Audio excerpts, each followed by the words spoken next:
Krishna Pristaya Bhutale Srimati Bhakti Vedanta Swami Iti Namane Namaste Saraswati Devi Gauravani Pracharine Nirvishesha Shunyavani Paschachate Satarini.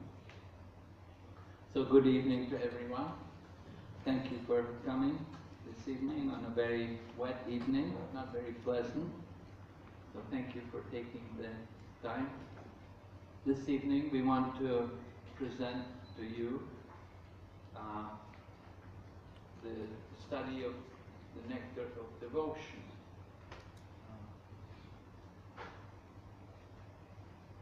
Nectar of Devotion, one of Srila Prabhupada's texts, which was published in 1970, I think it was.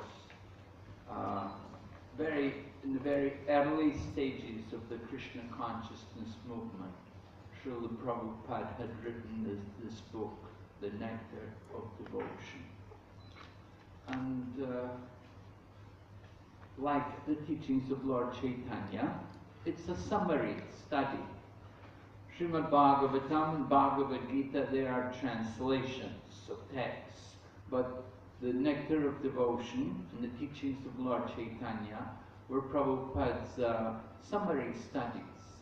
Nectar of Devotion, of course, a summary study of the book called Bhakti Ras Amrita Sindhu. And teachings of Lord Chaitanya was based on the writings from the Chaitanya Charitamrita. So Nectar of Devotion, yeah, we have copies of the slides here. We're going to give you, if you like, you can have it for reference.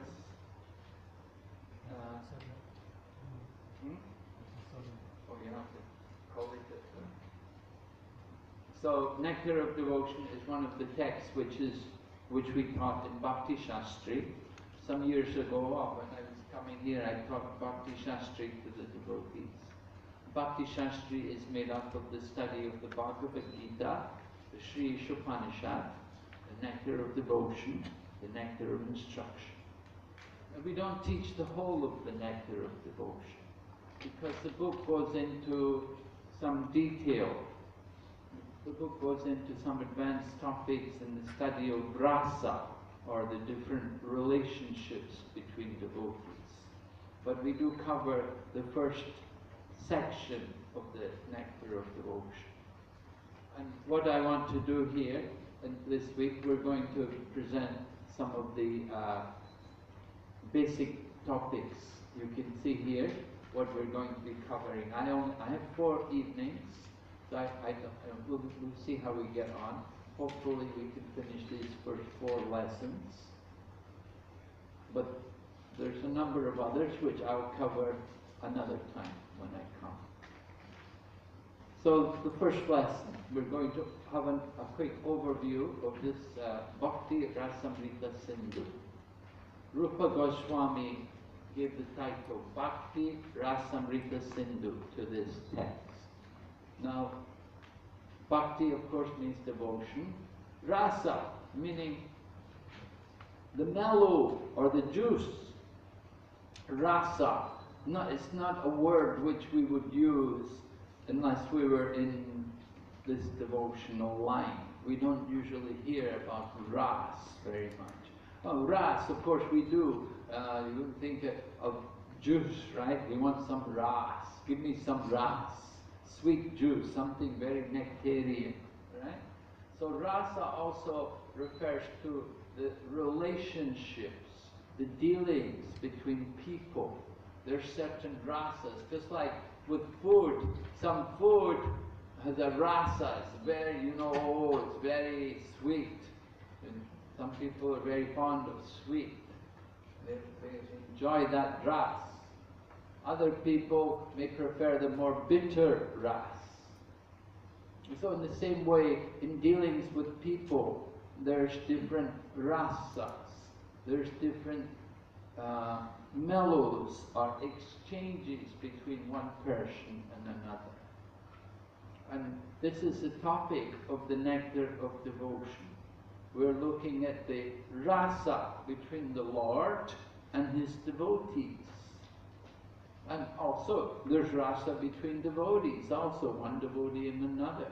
We will have some kind of rasa. Srila Prabhupada explains how in the material world, everyone is driven on, the motivating force behind every activity is this rasa. You have some rasa for our family. You're a married man or woman, you have a family, then you have a particular affection for them. That rasa is natural. In the same way, there's also rasa for our country, nationalism. Someone's very nationalistic. Some people are very devoted to Singapore, right? And some other people, maybe from Malaysia, and someone else is from India. They're thinking more about their country, their origin. And so this is another kind of rasa.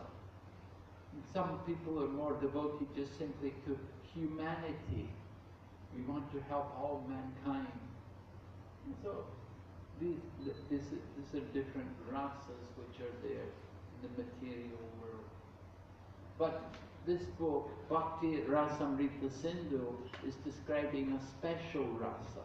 Because while these rasas are there in the material world, these rasas are not eternal. Just like the family, we come together for some time, but then we are separated.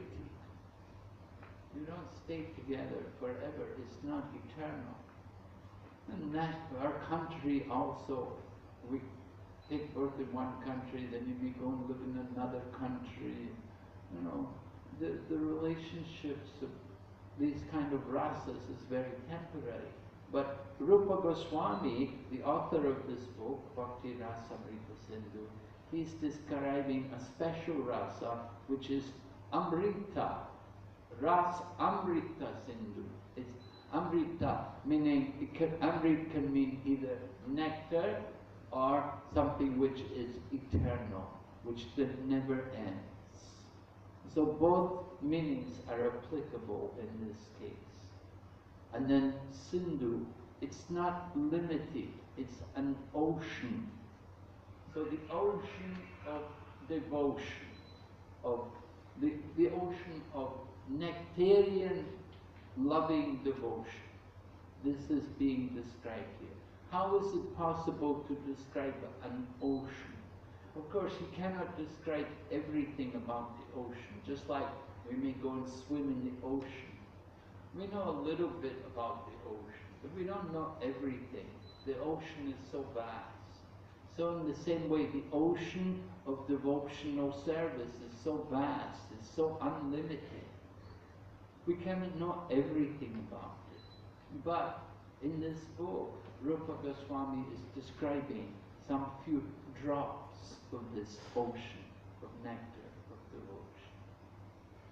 And from the nature of a few drops, we can understand more the nature of the ocean. By tasting the water in the sea, you know more about the ocean. You taste the water in the sea is salty. You know the whole ocean is going to be salty. So the same way we taste the nectar of devotion, we will know more about the whole ocean of devotion. Here you see Srila Rupa Goswami. Rupa Goswami, Srila Prabhupada describes him as being the leader of the Goswamis. We've written here. That Bhakti Rasamrita Sindhu, the Sanskrit word, we know what we have shortcut the translation because the nectar of devotion. So Prabhupada, rather than describing it all, the full meaning of Bhakti Rasamrita Sindhu, he's simply given the title of his book, Nectar of Devotion. Rupa Goswami's purpose is to present the ocean of Bhakti Ras. Ras meaning mellow, the juice. It is just like ocean. The ocean has limitation. This ocean has limitation. But the ocean of devotion, which he is describing, has no limitation. It's unlimited. even the ocean of the material, the Atlantic Ocean, the Pacific Ocean, they all have their limitations. But the ocean of devotion, which is being described here by Rupa Goswami, is unlimited. So Rupa Goswami was one of the direct disciples of Lord Chaitanya Mahaprabhu. If you read in the Chaitanya Charitamrita, you can read about Lord Chaitanya giving the instructions to Rupa Goswami. It's in the Madhya Lila, chapter 19. One chapter there, the teachings of Lord Chaitanya to Rupa Goswami. And then Chaitanya Charitamrita then goes on, chapter 20, 21, 22, 23 is describing Lord Chaitanya's teachings to Sanatana Goswami. So Rupa and Sanatana, they were two brothers. They were born in high-class Saraswati Brahmana families. But they were recruited by the Nawab Hussain Shah, the Mohammedan ruler, to be ministers in his government. So because they became ministers in the government of the Nawab, they became Muslims. And they had also Muslim names. Rupa Goswami was known as Dabir Kas. And Sanatana Goswami was called Sakaramali. Sakaramali. Dabir Kas and Sakaramali. So these are Mohammedan names. They were titles actually given to them. But Lord Chaitanya, well, what happened actually, Lord Chaitanya had manifested in Navadvip and he was performing his pastimes, and he had defeated Keshava Kashmiri, and then there was the Chankazi, and then Lord Chaitanya took sannyas and went off to Jagannath Puri and converted Sarvabhauma Bhattacharya. So Rupa Goswami and Sanatana Goswami, they were serving the Nawab Hussain Shah, and they were hearing about Chaitanya Mahaprabhu, and they were attracted. So they wrote letters to Mahaprabhu. Even in 500 years ago, in the times of Lord Chaitanya, there was no email, there was no mobile phone, but they were able to somehow write a letter and dispatch it to Jagannath Puri, to the hands of Lord Chaitanya Mahaprabhu. And Lord Chaitanya Mahaprabhu, on receiving their letters, he wrote back to them, and he encouraged them. And Lord Chaitanya also came to meet them. What was the name of the place where they met? Lord Chaitanya came to meet at the residence of Sanatana and Rupa Goswami. They were residing somewhere south of Mount Navadvip, some distance away. They had their residence, not nearby. So Chaitanya Mahaprabhu came there and he met Rupa and Sanatana. And then later on they met again. After they met Lord Chaitanya, then they were very much inspired to give up that work in the government of the Mohammedan, because they knew the Mohammedan ruler was just a cow killer, and he was doing so many sinful things, very bad association. So they gave up their big positions. And Rupa Goswami left everything and he went to join Lord Chaitanya Mahaprabhu. And it is described that when Rupa Goswami retired from his government service, he was a very wealthy man. He had a lot of wealth, so much wealth it filled a boat. And he divided it all in a very exemplary manner. Half of his wealth he gave to the service of the Vaishnavas and the Brahmanas. In other words, for the Krishna conscious people. He gave half of his wealth to them. He gave 25% of his wealth for his family members and relatives, and 25% he kept for himself for emergency purposes. So this is considered very exemplary manner. If some of you are retiring and you have a lot of wealth, so you can do like that. Most of us don't have so much wealth, so we don't have this opportunity. Anyway, you can see Rupa Goswami shown here. He's very renounced, you know, although he was so wealthy, he gave it all up, and he's wearing a loincloth. You can see the short little piece of cloth which he's wearing, which just goes down to his knees. This is the dress of the Babaji, or the Goswamis in Radhakund and Vrindavan. Even today, they will dress like this. So although Rupa Goswami came from a very high-class aristocratic family, and although he had so much wealth, he gave up everything for the service of Lord Krishna under the instructions of Chaitanya Mahaprabhu. So, under the order of Lord Chaitanya, Rupa Goswami wrote this book, the Bhakti Rasamrita Sindhu. Rupa Goswami wrote several other books also. Some of you may have read Nectar of Instruction. It's a much shorter book. Nectar of Instruction is like a summary form of the Nectar of Devotion. Condensed form of the Nectar. Nectar of Instruction simply has 11 verses. But it's written by a genius. So when you read these books, we should understand we're associating with a genius. It's not common that we get this opportunity to associate with such a person. So we've described here, Chaitanya Mahaprabhu compared bhakti to a great ocean. When he was speaking before Rupa Goswami, Lord Chaitanya gave him the name Rupa. From Dabir Kas, he made his name Rupa Goswami.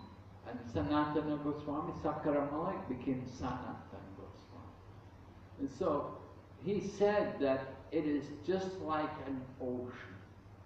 So I will take a drop of it, and you taste it, and you'll understand what is the ocean. Chaitanya Mahaprabhu described a small portion of Bhakti Rasamrita Sindhu. Bhakti, devotional service. There is a rasa, taste, and the taste is amrita, eternal. So, Srila Prabhupada, actually, this is a quotation from Srila Prabhupada. One year, 1971, 72 was, Srila Prabhupada said he would come to Vrindavan during the month of Kartik, and he would speak on the nectar of devotion. And you can hear the recordings, and the transcriptions are also there of these lectures, which Prabhupada gave in Radha Damodar Temple in the year 1972, before we had even opened the Krishna Balaram Mandir. Srila Prabhupada came there. The devotees were all thinking, oh, Srila Prabhupada is going to speak about Radha and Krishna. We're going to hear about the most esoteric things, about the loving affairs of the gopis and so on. And Srila Prabhupada came and he spoke on the elements, the basic elements of Bhakti Yoga as described in this book, The Nectar of Devotion. Okay? So rasa, Srila Prabhupada explains, every service has some attractive feature which drives the servitor progressively on and on. There has to be some taste, some pleasure, otherwise how can we do it? The mother has to get some ras from her children, otherwise why would she work so hard raising the children, caring for them, cooking for them, cleaning for them, doing so many different services. There's some rasa there. So that force which drives the philanthropist, the householder, and the nationalist is called ras, or a kind of mellow relationship whose taste is very sweet. If it's not sweet, then we won't do it, right? We go away if there's no ras, if we're not enjoying the relationship. Oh, okay, I don't want to be with them anymore. I'm going to change. I'm going to change my job. I'm going to move out. I'm going to go and live some other place. Right? So everything depends on this ras. There are some features, however, in our different rasas. Here we've used the term chapala sukha. Chapala sukha, meaning flickering happiness. Flickering happiness. The pleasure doesn't last very long. Just like somebody's working in a job, and they have a job and they're really dedicated to it, they're working very hard. But when the weekend comes, they think, oh, at last, I get out of here, you know. The weekend's here at last. I can relax. You know, they go away to the countryside. They go off to Johor or to Malaysia, go to Malacca or something and enjoy. And then come back to Singapore on Monday, oh, back to work. And so this is chapala sukha. Pleasure, some pleasure is there, but the pleasure does not last very long.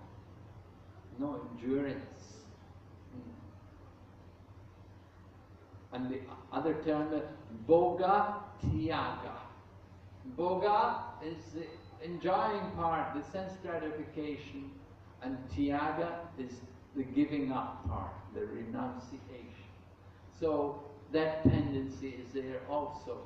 One moment we're enjoying, we're having a great time, then the next minute we want to give it all up and go away, or something happens, you have an argument with someone, you're having a very nice relationship with someone, you're really enjoying their company, and then you have a big disagreement, you clash, all right, I never want to see them again, I'm not going to be with them again, you know? You give them up, you go away, run away from home, not going home again, I'm never coming home again, right? Tyaga, want to give up. So some people are like that. There's bhoga, there's tyaga, and there is bhakti. Different. Three kinds of happiness. Some people get happiness from just enjoying the world. That is bhoga. Tyaga, some people get pleasure from giving up the world.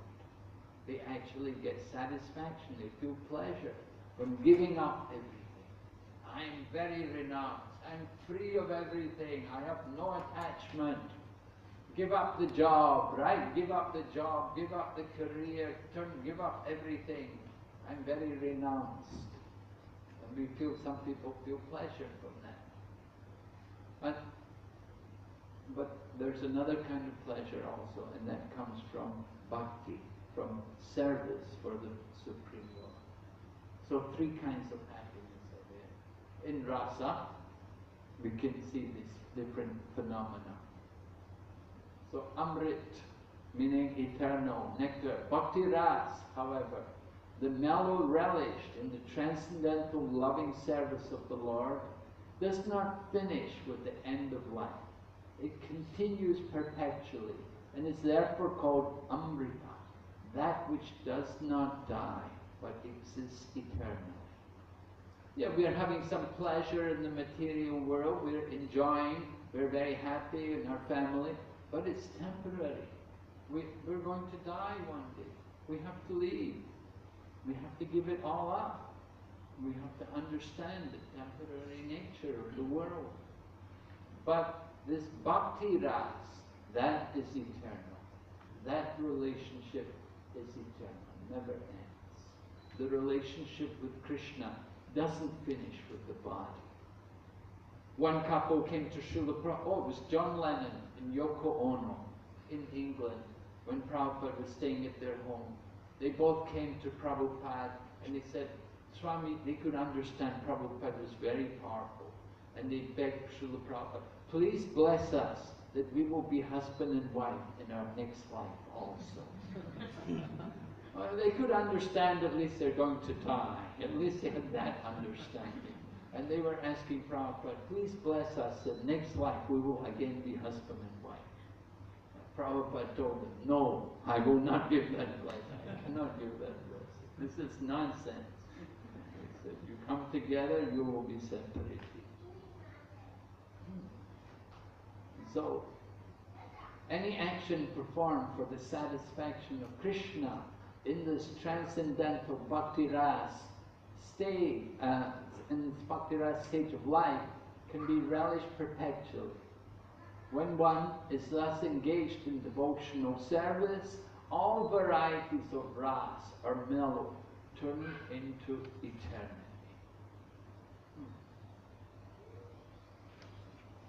Here are the Goswamis, and they give Srinivasacharya has given us the Goswami Astika. Actually, this verse is stated in the beginning of the book Nectar of Devotion. If you have a copy of Nectar of Devotion, if you open the book, you'll see the very beginning, you'll see this verse. And this verse is like presented because the book is like dedicated to the Goswamis.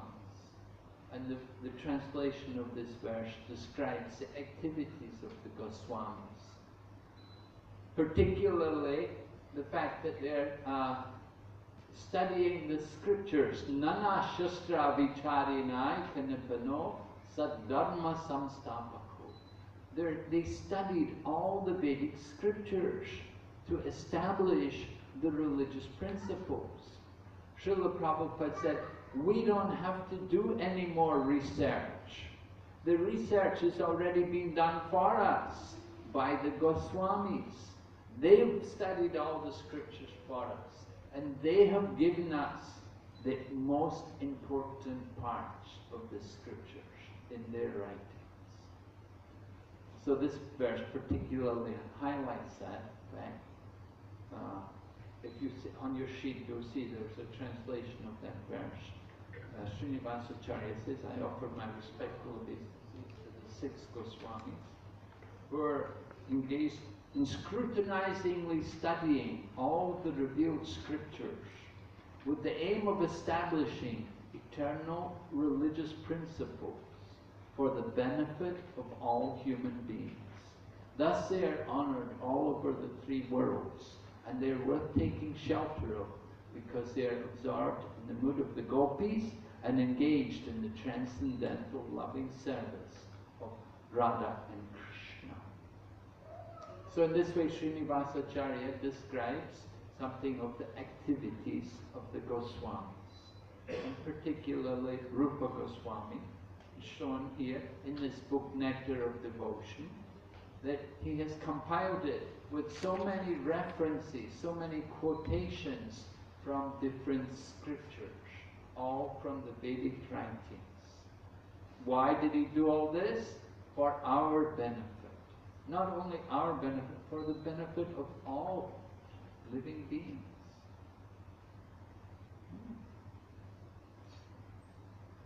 So the 6 Goswamis, they wrote so many books just to establish what is real religion.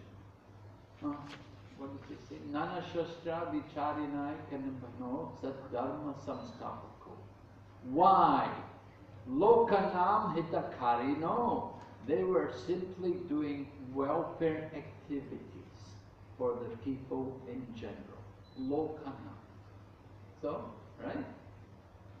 Brahmanda Brahmite Kunya Bhagavanji Guru Krishna Prasadi Pai Bhakti Lata. No, I'm thinking of something, sorry. It should be Bharata Bhumite Haila Manushya Janmaja Janma Sartaka Karekara Para Upakar. Right? Para Upakar. For others' benefit. So the instruction was given by Lord Chaitanya that people born in Bharatvarsh are very fortunate to have the human life. They should take advantage of the human life to become Krishna conscious. And then they should make others also Krishna conscious.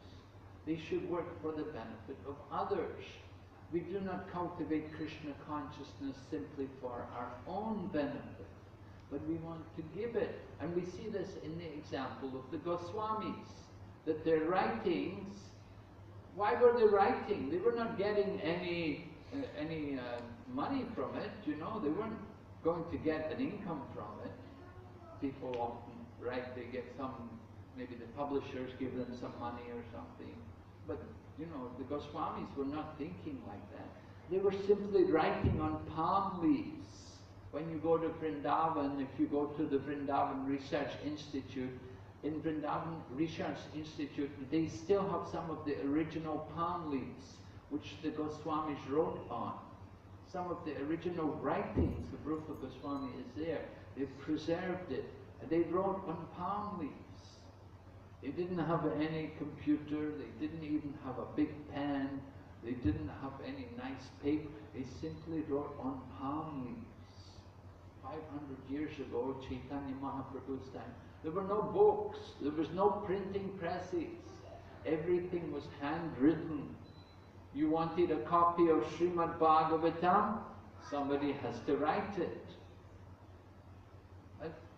But, you know, the Goswamis, they accepted all of this. Somehow they studied all of the Vedic scriptures, so many books. They studied all of these, and then they compiled these books like the Nectar of Devotion to give us the essence of all the Vedic teachings.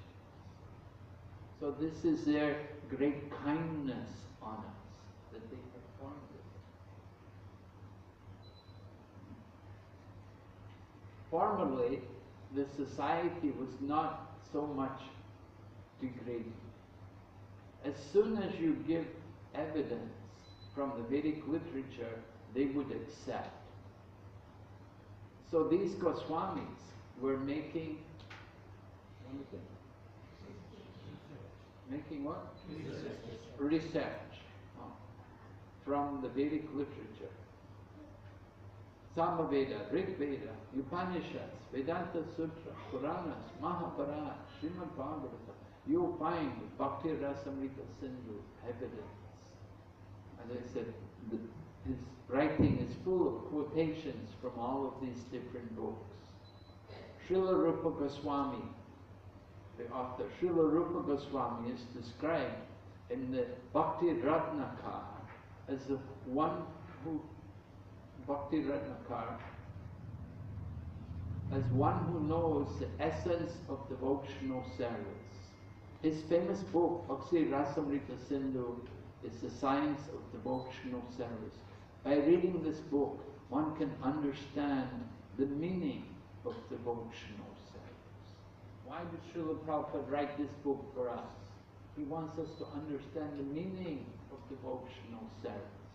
In the Gunadeshtapika, Srila Rupa Goswami is described to be the gopi named Sri Rupa Manjari. Bhakti Rasamrita Sindhu is the most celebrated book by Rupa Goswami. So the identity of Rupa Goswami in the spiritual world is mentioned here. Rupa Manjari. The Manjaris are the confidential assistants of Radha and Krishna. So Rupa Goswami, we can understand, he's a very intimate associate of Radha and Krishna. And he came in the pastimes of Lord Chaitanya Mahaprabhu to write these books so that we could have the benefit of all of his research, all of his knowledge. Can you read it for me? Somebody can read this for me? Sri Chaitanya Manobhistam Stapitam Yena Bhutale. Srila Rupa Goswami. We offer our respects to Rupa Goswami like this in our pranam mantra, right? When will Srila Rupa Goswami, who has established within this world the mission to fulfill the desire of Lord Chaitanya Mahaprabhu, give me shelter at his lotus feet?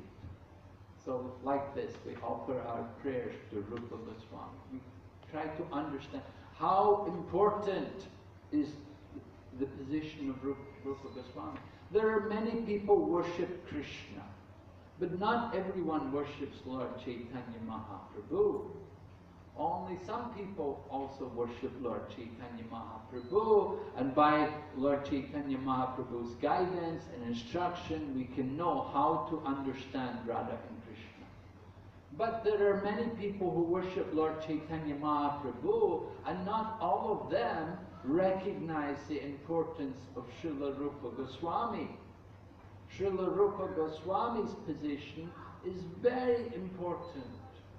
And without knowing Rupa Goswami, then we cannot actually understand fully Lord Chaitanya Mahaprabhu.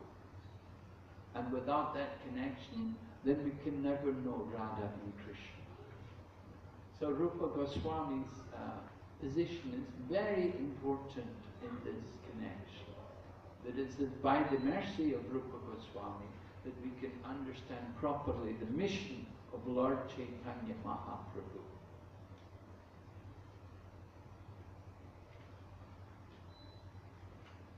When we have a lot of time, we ask devotees, identify reasons for Prabhupada writing the Nectar of Devotion.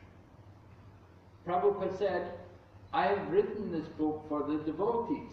Not only this book, of course actually all of Prabhupada's books were written for the devotees, but particularly this book, Nectar of Devotion, which Prabhupada described it as being the handbook for the Krishna consciousness movement. Just like if you work in the, Indian Railways, they have a handbook. If you work for Microsoft, they have a handbook, wherever big companies, big corporations, they will have their handbook. So, Nectar of Devotion is the handbook for the Krishna consciousness movement. Another point is, when Srila Prabhupada took initiation, it was in the year 1933, Srila Prabhupada was initiated by Bhaktisiddhanta Saraswati. And when he was initiated, at that time, Bhaktisiddhanta Saraswati Prabhupada told him, you should study the book Bhakti Rasamrita Sindhu. He had been ordered, he had been instructed by his spiritual master that you should study this book. It is very important and it will help you greatly to understand devotional service, to understand why we're practicing Krishna consciousness. It will allow us also to know Krishna in the different rasas, the different mellows, the different dealings which Lord Krishna has with his devotees. It's a very important book for all of us. But I know last time I gave this class in Singapore, many people said, oh, I've never read this book, or I've never read this book, We tend to overlook it. Actually, there are some temples, I know for example, in Hyderabad, in abbots, every morning they will read from the Nectar of Devotion. After Mangal Arti, for 5 minutes, they will read a few lines from the Nectar of Devotion. It's very important for us. We need to read all of Prabhupada's books, just like we study Srimad Bhagavatam in the morning, in the evening we would have Bhagavad Gita class, in the middle of the day you can be reading Ishopanishad or Nectar of Instruction, Nectar of Devotion. It can also be studied like that. We need to hear. Prabhupada wrote these books for all of us. Reasons why, discuss how these reasons are relevant for you individually and society at large. Individually, it will help us to become Krishna conscious, to remember Krishna. And for society at large, it will help them to understand the goal of life, help them to get out of their ignorance. Okay, we don't have time to do all of this. Originally in Bhakti Rasamrita Sindhu, the ocean is divided. We're explaining about the structure of the book, Bhakti Rasamrita Sindhu, how he wrote it. And so he described the book as being a Sindhu, like an ocean. So within the ocean, there's the north, the south, the east, the west. In the same way, there's different parts of the book. There's the northern, the southern, the eastern, the western. They're all shown here in the diagram. Here you can see. The first part is there, the Purva Vibhaga. Purva Vibhaga, first 19 chapters based on Bhagavad Bhakti Veda, describing the basic principles of devotion. And then going on, there's this second part, Dakina Vibhaga, Samanya Bhagavad Bhakti Rasa. And then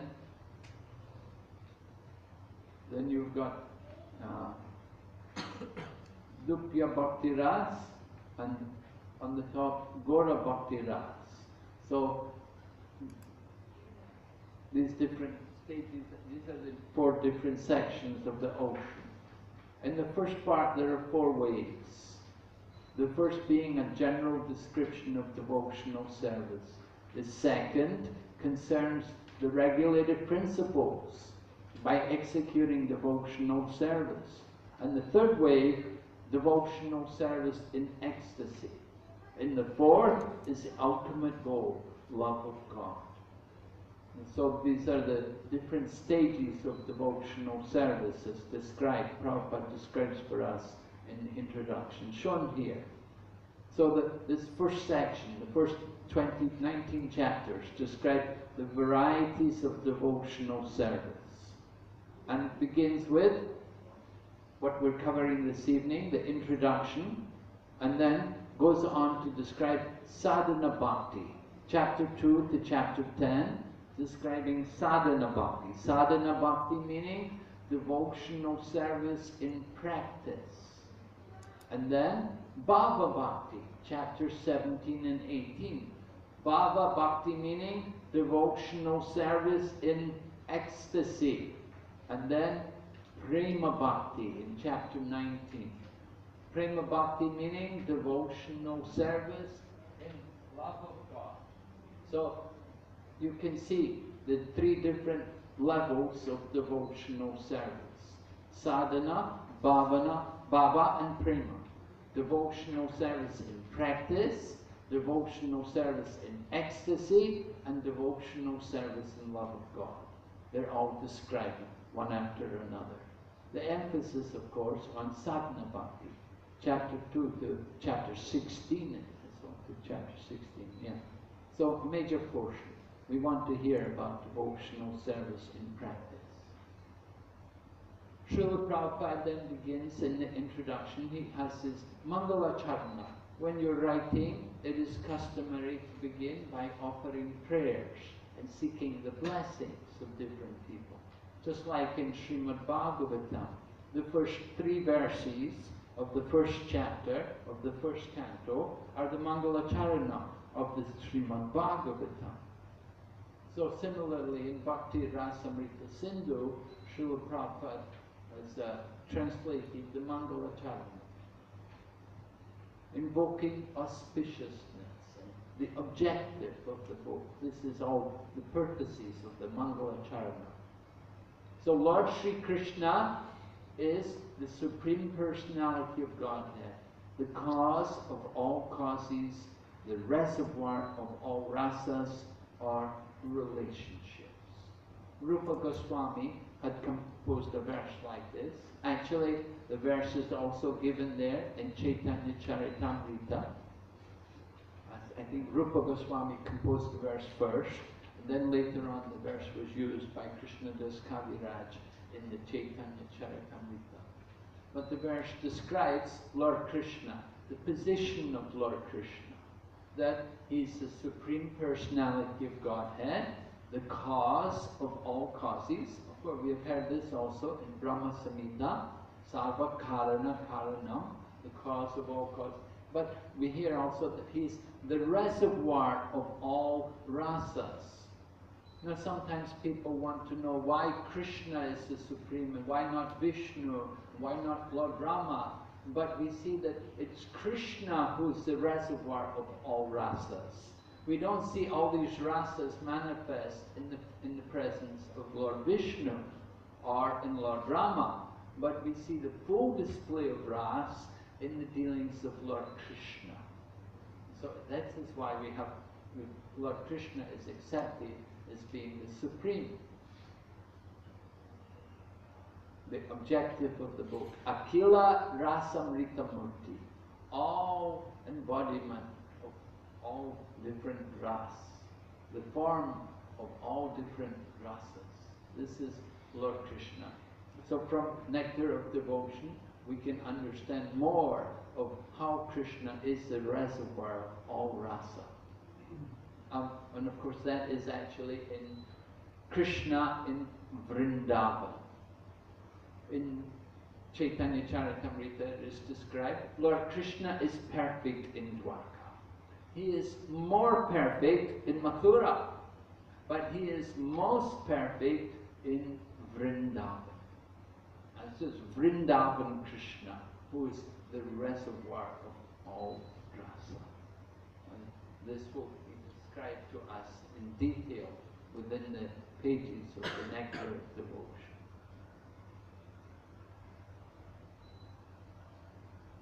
So we may enjoy Krishna's loving service in so many ways. Not only by the embrace of the gopis, but in the fight with Bhishma. But in the fight of Bhishma with Krishna, piercing his body with arrows. Therefore, Krishna is Akila Ras Amrita. So Krishna is enjoying the gopis, the embraces of the gopis, and he enjoys also Bhishma firing arrows into his body. It's described that the arrows piercing the body of Krishna were considered, it was like the loving bites which are exchanged between a man and woman. And so the arrows, when they pierced that body of Krishna, it brought transcendental pleasure to him. This is Rasamrita. There are 12 rasas, either primary rasa or secondary rasa. Any rasa, Krishna is ready to respond to any ras you want to deal with Krishna. So 5 primary rasas, 7 secondary rasas. All of these different rasas are displayed in the pastimes of Krishna. Okay, so we'll just see what we've been speaking about this evening, just to summarize. In the preface, we explained the meaning of the term Bhakti Rasamrita Sindhu. We were explaining how it's an ocean of the nectar of loving mellows of devotion. And we discussed our expectation, our experience of relishing eternal rasa in Krishna consciousness. In the material world, you know, we have some rasa, but after some time we become tired. You know, you're doing something, in the beginning we find some pleasure, but after some time then we get tired of it. Oh, I want a change, or I'm getting tired, I need a change, I need some. But in Krishna consciousness, the pleasure is always increasing. If we're actually in Krishna consciousness, we don't feel tired. We have the example of the Goswamis, that they conquered over eating and sleeping. They were so advanced, so elevated. Prabhupada said also, he said, when I was a young man, I gave up mating and defending. And then he said, now in my old age, I have conquered over eating and sleeping. I have given up, not just conquered, he said, I have given up eating and sleeping. So this is the nature of bhakti ras. When we're experiencing actually real devotion, we don't feel tired. Many of you have experienced during Rath Yatra or Janmashtami, you're doing a lot of service, you're doing so much work, you sleep less, you forget all about you're up all night doing things, helping to prepare, you forget everything, you forget about eating, you forget about sleeping. That is the nature of bhakti ras. Sometimes I remember in the Western countries we would have Christmas marathon. And for 1 month we would go on book distribution every day from morning till night. We would be out distributing books. And in fact, usually every year, even now, many places, many temples and devotees will do this. They will go out the whole day, all day, distributing books. I know even there's, you know that one girl from Singapore, Swan Mataji? She will take time off her work to go on the Christmas marathon. She's such a dedicated book distributor. She will take leave from her work. She'll take her vacation at that time so that she can go on the Christmas marathon and distribute books. Very nice, very nice. Many devotees have that mode, they have that experience, they're experiencing bhakti ras. And when you have that bhakti ras, you don't worry anymore, you forget about the body, you transcend all the miseries of the body. The more we're conscious of the body, the more we're in ignorance. So this is eternal rasa. And then we spoke also about the significance of Rupa Goswami. We said that devotional service has to be understood, being guided by people like Rupa Goswami. Very important. For that's why we're reading this book, Nectar of Devotion. We want to read also Nectar of Instruction. These are very important books for us. We're so fortunate that Srila Prabhupada translated these books and presented them for us. We have to take advantage. Identify Prabhupada's purpose in writing these books, discuss their relevance. Prabhupada wants us to know about devotional service in different levels, in different rasas. And he wants us also to distribute this. So all of this is explained in the preface. In the introduction, begins to explain the objective of Bhakti Rasamrita Sindhu with reference to Vrindavan Krishna. It is in Vrindavan that Krishna's rasa is fully manifest, most perfect. We often cannot appreciate so much that, but it is Vrindavan which is the supreme abode. There was some discussion in Chaitanya Charitamrita. Who was it?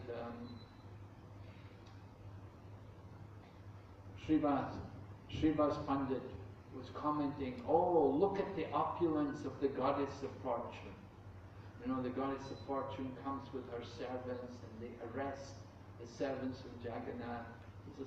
There's a pastime which takes place during the Rath Yatra festival. So Srivas Pandit, he's Narada Muni. Narada Muni is a Vaikuntha man. And so when he saw the goddess of fortune, he was appreciating, oh, look at the opulence of Mother Lakshmi, the goddess of fortune. Oh, so great. But Swarup Damodar Goswami was there. And Swarup Damodar said to him, he said, you don't know the opulence of Vrindavan. He said, Vrindavan, every tree is a kalpa vriksha. Every cow is a surabhi cow. Every grain of dust, every speck of dust in the dam is Chintamani. This is the opulence of Vrindavan. When we go to Vrindavan, we don't have that kind of vision often. We forget. We see something else. So Vrindavan Krishna is Akhila Rasamrita Sindhu. Here's a quotation, Srila Prabhupada. Our philosophy is not to mix up with the water superficially, but enter into the water and live like fish, big, big fish. Prabhupada is explaining this because people often think the goal of life is to merge. They think we have to merge, we have to become one with the Supreme. And they think becoming one means merging. You know, you go to these other yoga societies, you'll see everywhere impersonalism. And they're speaking about merging.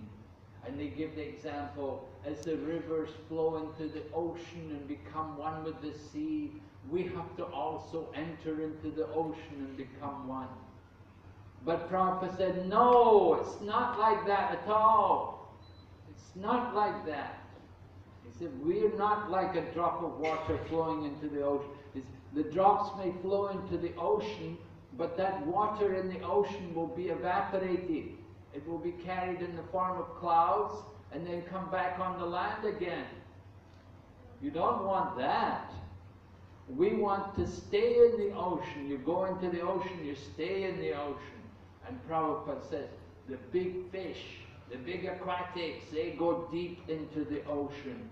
They have nothing to do with these rivers of liberation. So Prabhupada said, it's not like drops of water. He said, so he's mentioning here, this philosophy is not to mix up with the water, but enter into the water and live there like fish, big, big fish. But if you remain superficially on the water, then you will be evaporated and again thrown outside, come as a river. You're coming and going, repetition of birth and death will not stop. So once you become a big fish, then there is no evaporation. So don't be misled by this Mayavadi philosophy that you fall into. Very nice, very important point, because people often speak about this merging. You think you have to become one. Prabhupada said, how is it possible to become one? We're all individuals. She has her nature, he has his nature. How can we all become one? Prabhupada was in Australia one time. The people came from, I think it was Maharishi. They had a vegetarian restaurant there in Australia. And they came to meet Prabhupada. They were running a vegetarian restaurant. And they were talking about merging. And Prabhupada said, well, how is it possible? Do you ever see any merging? Can you merge with anybody? Have you ever merged with anybody? It's impossible. It's not practical. How can you merge? How can you become one? You're all individuals. And then Prabhupada gave the example. He said, just like fingers. 1, 2, 3, 4, 5. We have 5 fingers. How do they become one? You use them in the hand. As a hand, you can take something, you can pick it up, you can hold it in the fingers. They have the same interest. It's not that one finger is doing something, the other finger is doing something else. All 5 fingers are working together. They have the common interest. When the center is there, then there is oneness. But if he has his center and she has her center and I have my center, then there's conflict. Then there's no oneness. But when we all have the common interest, the common center, then there is real possibility of oneness. So we want to merge the interests, have the same interests. So this is the point. In this way, Srila Prabhupada was defeating the Mayavadi philosophy. Okay, so any question? Yes, Prabhu? It was a interesting talk. Thank you. Yeah, you were talking about Mayavadi philosophy, right? The idea of merging. That is what Srila Prabhupada debunks. I was interested to know, what Buddhism preaches. Is it the kind of Mayavadi philosophy that you're talking about, like merging into one race? Generally, the Buddhists preach about voidism, nothingness. That you are not real, and I am not real, and this world is not real, and nothing is real. Right? That's what they teach.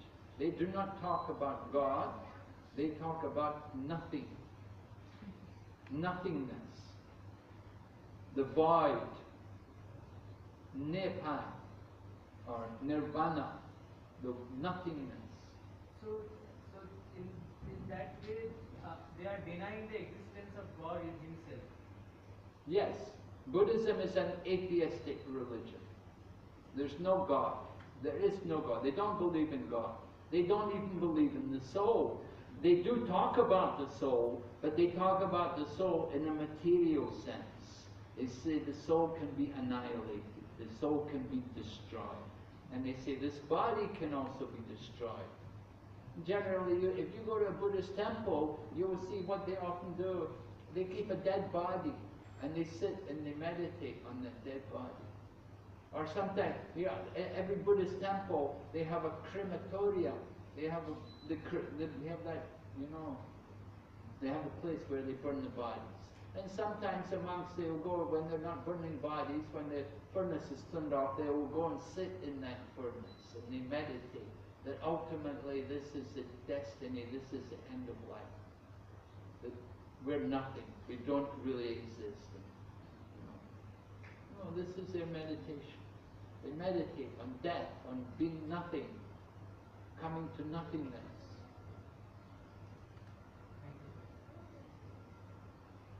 Mayavadis, they're talking about the oneness. Their oneness is that light, the impersonal, unmanifested, which is also a temporary, that's also another atheistic philosophy. Mayavadi philosophy is also atheism, because they're saying everyone is God, or we're all God. So if everyone is God, there's no meaning to God anymore. So it's atheism. If you're God and I'm God and we're all God, then what does it mean to be? It doesn't have any meaning anymore. It's simply atheism. So both Buddhism and Mayavadi, this is Prabhupada's mission. Gauravani Pricharine Nirvisesha Shunyavadi Paschatya Deshatarine. Srila Prabhupada was preaching the message of Lord Chaitanya to defeat these two philosophies because they're so prominent, they're spread everywhere. Impersonalism and voidism. Nirvishesha and Shunyavad. Everything is Shunya, that's Buddhist philosophy. Shunya, void, nothing. Any other question?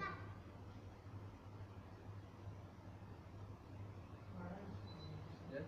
Maharaj, earlier you mentioned that last time you came to Singapore and many people were not reading, they had not read the Nectar of Devotion book. And just talking about me, they are struggling to read Bhagavad Gita daily or even Srimad Bhagavatam daily. How should we get that inspiration to read one start reading Nectar of Devotion? How do you get the inspiration? Yeah. And because we are struggling even in Bhagavad Gita. Yeah. So anyway, that's why I'm giving the class. I'm trying to inspire you. Right? I try to inspire you. I want to encourage you to try to read it a little bit. At least if you come in here, the class, you begin to know something a little bit about what's in the book. And eventually one day you want to read it yourself. It's the idea. By hearing, then we get interested. Start trying to fan that spark, some little spark, you fan it and make it into the fire.